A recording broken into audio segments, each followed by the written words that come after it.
What's up, everybody? Welcome to podcast. Now, I'm Alex. In this video, I want to talk about if the PS5 will be delayed. Now, it's a little tricky to talk about in general. It goes back, actually, to when I talked about E3, because the reasoning is still words that YouTube very much does not like, will very much push down videos and demonetize completely, or even, at some points, even remove videos that mention the word. So, we're going to say in the very beginning of this video, it's because of that thing going around the world. That is going to be our keyword used, which is actually words used throughout the video, but it is something to talk about. Now, do I believe, I can skip right to the chase because I don't want to worry anybody, or I don't want to send people to like mass hysteria.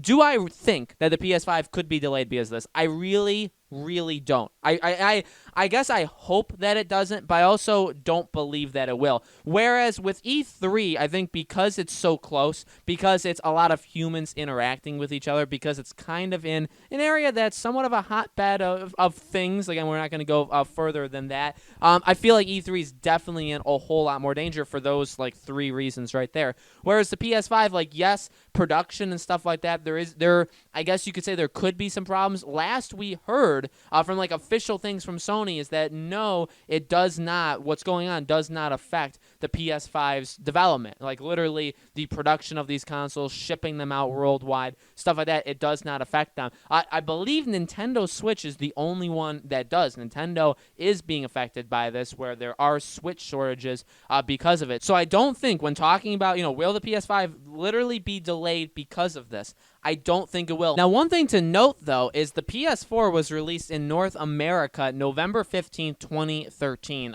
It was then released in a couple other territories November 29th of 2013, and then it was released in Japan February 22nd, 2014. So one thing to note, though, is that it doesn't come out worldwide. Most consoles actually don't, and they, just like kind of movies, too, right? Sometimes they'll either start overseas and come here, depending on which company it is, and most of the time they start here in the U.S., I should say, and then go overseas, right? That's normally how it works. Overseas meaning like China and places like that.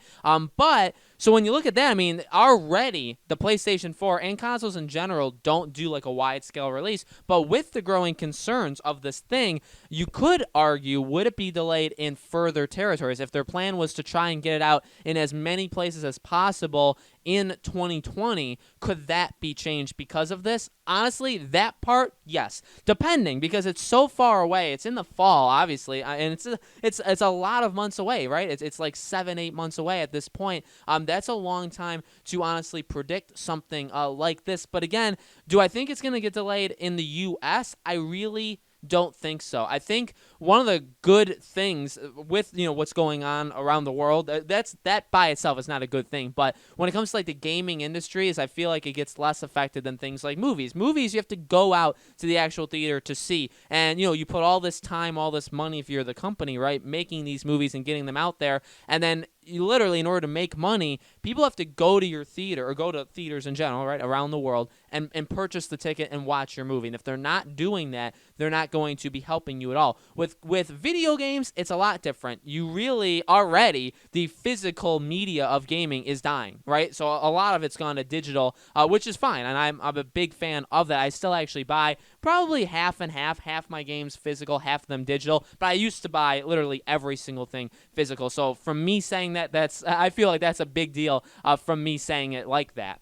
But so for games, you could just buy them digitally, or they can get shipped to your house or whatever, right? You can support them in various ways. The only thing that's really getting affected gaming-wise right now, it seems to be, companies are kind of shutting down. They're moving people to their houses, right? I think Bungie did that, where they shut down actually all of the studios, right, or most of the studios, and people and they just started working from home. And while I don't think that's as good as working, I mean, like productive-wise, right, as working from the office, you got to do what you got to do, and these companies are going to make the decisions they're going to make. But when it comes to, shipping the PlayStations from where they're made to here, that could be a problem, I guess, right? Shipping and if like overseas trade and something like that gets halted, it's not impossible. It honestly isn't, because while again production of these consoles may not be affected, the shipping and how far like quarantining things go, as you know, we don't know, right, over the next coming months. Honestly, there is no way to predict that. But if things get really bad and say like there is like international trade is shut down,